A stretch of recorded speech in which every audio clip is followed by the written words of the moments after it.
Salut à tous et bienvenue sur notre chaîne dédiée au Real Madrid. N'hésitez pas à lâcher un petit pouce bleu. Si vous appréciez notre contenu, n'oubliez pas de vous abonner pour rester informé de toutes les actualités concernant votre club préféré. Notre objectif est d'atteindre 5000 abonnés pour la chaîne. Nous comptons sur vous pour atteindre notre objectif et pour prouver que nous sommes une vraie communauté, et abonnez-vous pour atteindre cet objectif rapidement. Aujourd'hui, je vous apporte une analyse complète et approfondie de la grande restructuration que le Real Madrid est en train de mener, tant au niveau de la première équipe avec l'arrivée de Xavi Alonso qu'au niveau de la pépinière avec Álvaro Arbeloa.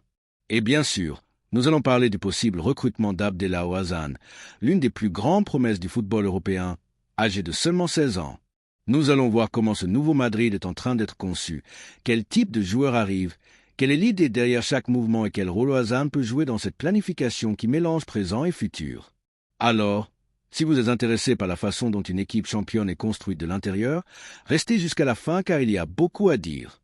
L'arrivée de Xavi Alonso sur le banc de la première équipe du Real Madrid n'est pas seulement un changement d'entraîneur, mais le début d'une nouvelle ère avec une philosophie différente et une vision à long terme.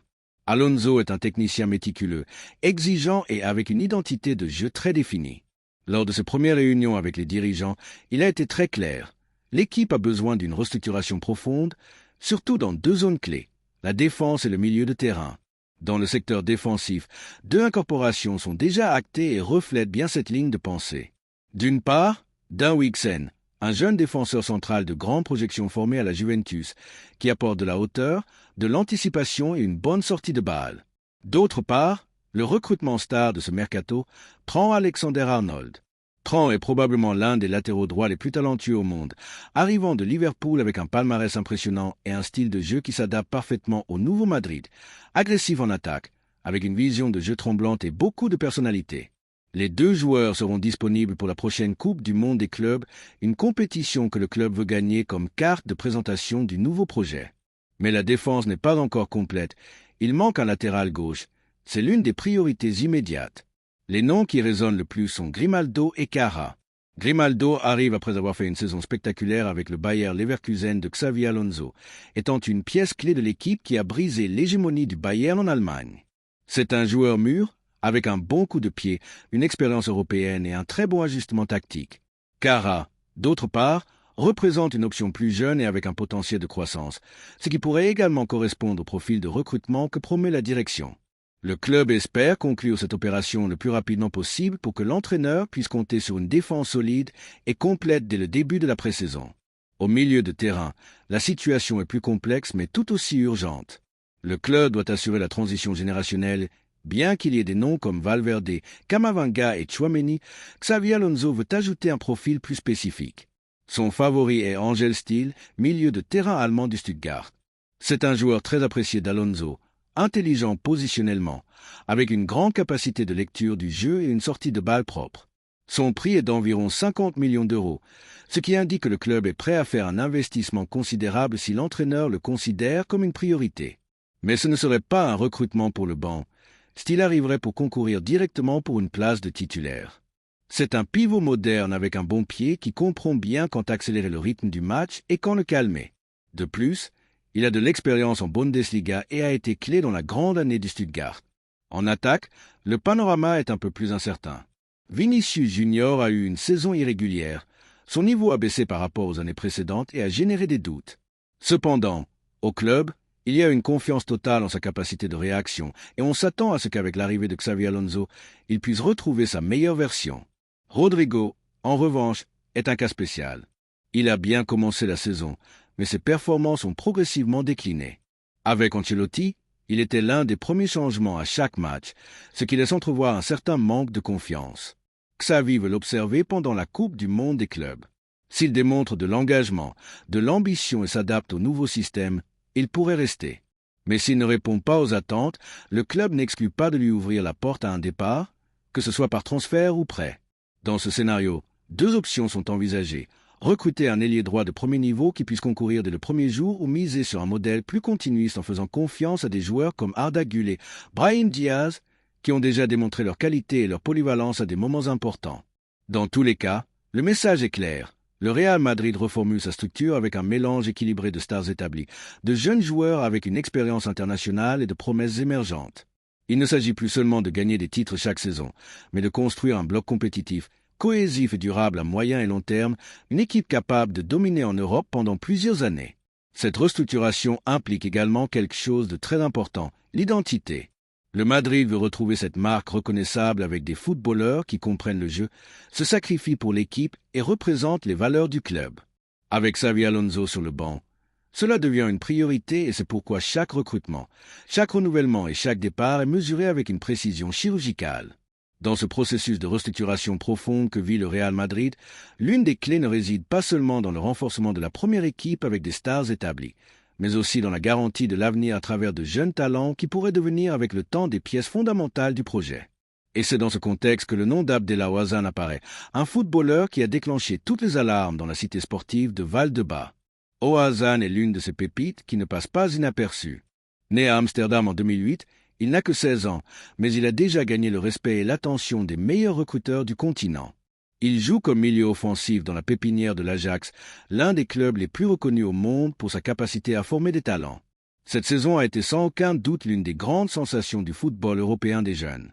Nous ne parlons pas seulement de bonnes sensations ou de potentiel, mais de données et de performances réelles. Maintenant, qu'est-ce qui a fait que le Real Madrid se soit activé si rapidement?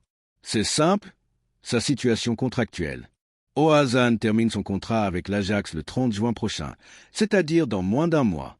Il n'a pas encore accepté d'offre de renouvellement, ce qui laisse la porte ouverte pour que d'autres clubs puissent devancer. Et c'est là que le Madrid a senti l'opportunité. Le club blanc, qui suit son évolution depuis plusieurs mois, a considéré que c'est le moment idéal pour faire le pas. Selon des médias et des journalistes de grande fiabilité comme Fabrizio Romano, l'intérêt du Madrid n'est pas seulement réel, mais ferme et avancé. Il y a déjà eu des contacts avec l'entourage du joueur et même avec l'Ajax pour évaluer les options. S'il n'y a pas de renouvellement, le Madrid pourrait le prendre librement ou bien convenir d'une compensation symbolique comme geste de bonne volonté entre les clubs. Maintenant, quel type de joueur est Abdellah Ouazzane? Qu'est-ce qui le rend si spécial? Nous sommes face à un footballeur polyvalent et moderne, capable de jouer comme milieu créatif, meneur de jeu ou même deuxième attaquant. Il a une conduite élégante, toujours avec la tête levée, possède une vision du jeu bien au-dessus de la moyenne pour son âge et un sens de l'espace qui lui permet d'anticiper le jeu avec intelligence. De plus, il a quelque chose qui ne s'entraîne pas, le sang-froid dans les derniers mètres. Il sait quand passer, quand finir et surtout comment prendre des décisions rapides sous pression. Par style, beaucoup le comparent déjà à Jamal Musiala, la star du Bayern, en sauvant les distances, bien sûr, mais le profil est similaire, un milieu de terrain technique avec déséquilibre, but et personnalité. Le Real Madrid veut l'incorporer à l'équipe jeune ou même au Castilla, selon son adaptation. Le fait que Álvaro Arbeloa passe à entraîner le Castilla à partir de la prochaine saison influence également, car Arbeloa connaît bien le travail avec les jeunes talents et a démontré savoir tirer le meilleur d'eux. Mais cette mise n'est pas quelque chose de nouveau à Chamartin. Florentino Pérez suit une stratégie claire de captation de jeunes stars avant qu'elles n'explosent. C'est définitivement une formule qui a déjà donné des résultats avec des joueurs comme Vinicius, Rodrigo, Fede Valverde, Endrick et même Camavinga, qui est arrivé à seulement 18 ans. Ouazzane s'intègre parfaitement dans cette politique et ce n'est pas seulement le Real Madrid qui le veut. Des clubs comme le PSG, Manchester United et le Barcelona ont également montré de l'intérêt pour lui. Mais le Madrid part avec un avantage, tant par l'état des négociations que par l'attrait de son projet sportif. Florentino sait que si cette opération se concrétise, il assurera le talent de l'un des milieux offensifs les plus prometteurs d'Europe, un joueur qui, s'il continue sur cette voie, pourrait être dans la première équipe en moins de 3 ans. En résumé, Ouazzane n'est pas seulement un pari sur l'avenir, c'est une décision stratégique qui s'intègre à la philosophie de rénovation totale du club et qui pourrait marquer un avant et un après dans la politique de la pépinière du Real Madrid pour l'ère Xavi Alonso. Le pari du Real Madrid sur les jeunes talents ne se limite pas uniquement aux recrutements internationaux. Le club renforce également de manière stratégique sa structure interne, en particulier un point clé comme la pépinière, où se forme l'avenir de l'équipe de l'intérieur. Et la grande nouvelle de cette semaine a été la confirmation qu'Álvaro Arbeloa sera le nouvel entraîneur du Real Madrid Castilla à partir de la saison 2025 à 2026. Il remplacera Raúl González, qui met fin à une ère de 6 ans en tant qu'entraîneur de l'équipe réserve. Ce mouvement n'est ni accidentel ni improvisé. C'est une étape de plus dans une restructuration coordonnée qui cherche à aligner les valeurs du club, son style de jeu et son avenir sportif. Álvaro Arbeloa est un homme de la maison, un produit de la pépinière qui a vécu le processus de l'intérieur, à la fois en tant que joueur et entraîneur. Il s'est formé dans la pépinière blanche depuis le début des années 2000 et a fait partie du Castilla qui a obtenu la promotion en deuxième division lors de la saison 2004-2005. Comme tout le monde le sait, il a joué cette saison avec la première équipe du Real Madrid, participant à 238 matchs et remportant 2 Coupes d'Europe, une Coupe du Monde des clubs, une Supercoupe d'Europe, une Liga, 2 Coupes du Roi et une Supercoupe d'Espagne. De plus, il a été international avec l'Espagne à 56 reprises et a fait partie de la génération dorée qui a remporté l'Euro 2008, la Coupe du Monde 2010 et l'Euro 2012. C'est-à-dire qu'il sait ce que signifie concourir et gagner au plus haut niveau. Mais depuis 2020, Arbeloa a entamé une nouvelle étape en tant qu'entraîneur dans les catégories inférieures du club où il a démontré être bien plus qu'un nom ou une figure médiatique. Il a commencé à entraîner l'Infantila, puis le Cadetta et depuis 2022, il est à la tête du Juvenila. Avec cette équipe, il a obtenu des résultats spectaculaires. Lors de la saison 2022 à 2023, il a réalisé le triplé Liga, Coupe du Roi et Coupe des Champions. Et cette saison, il a de nouveau remporté la Liga et dispute la finale de la Coupe des Champions, démontrant que sa méthodologie fonctionne et que ses équipes concourent bien, jouent bien et se développent bien. Au-delà des titres, Arbeloa a montré une vision très claire de la manière dont le Real Madrid doit jouer. Ses équipes misent sur la pression haute, la possession dominante, l'agressivité tactique et la verticalité. De plus, il a démontré être un entraîneur avec du caractère, un leadership naturel et beaucoup d'exigences, quelque chose de fondamental dans la formation de jeunes talents qui veulent atteindre la première équipe. Son arrivée au Castilla a également une composante stratégique. Il entretient une grande relation personnelle et professionnelle avec Xavi Alonso, le nouvel entraîneur de la première équipe. Tous deux ont coïncidé en tant que joueurs au Madrid et partagent une même philosophie footballistique basée sur l'intensité, le contrôle du jeu et l'intelligence tactique. Cela va grandement faciliter la communication entre la première équipe et le filial, une ligne directe qui peut faire une grande différence. C'est une étape clé pour donner plus de fluidité au passage des jeunes joueurs du Castilla vers le Bernabéu. Le club veut que le saut du filial à la première équipe soit naturel, planifié et basé sur une méthodologie partagée. Et pour cela, avoir Xavi Alonso sur le banc de la première équipe et Arbeloa à la tête du Castilla est un mouvement parfait. Des joueurs comme Manuel Angel, Marvel, Gonzalo ou même Abdellah Ouazzane, si son recrutement se concrétise, pourront bénéficier directement de ces structures où il y aura plus d'opportunités réelles de monter les échelons et où le niveau accompagne. Le message est clair. Le Real Madrid ne recrute pas seulement de jeunes promesses à travers le monde, il prend également soin et renforce sa pépinière, sa structure interne et ses entraîneurs, le tout avec un objectif en tête. Construire une équipe qui ne dépende pas uniquement du marché, mais qui grandisse également de l'intérieur avec son propre talent. Nous sommes à un moment très intéressant pour le Real Madrid. L'arrivée de Xavi Alonso marque une nouvelle ère plus axée sur l'équilibre, l'ordre tactique et le pari sur les jeunes talents. Des recrutements comme ceux d'Alexander-Arnold ou le possible style renforcent le présent, tandis que des noms comme Ouazzane pointent directement vers l'avenir. L'incorporation d'Arbeloa au Castilla renforce cette connexion entre la pépinière et la première équipe et envoie un message clair. Le Madrid veut construire un projet durable, non seulement compétitif à court terme.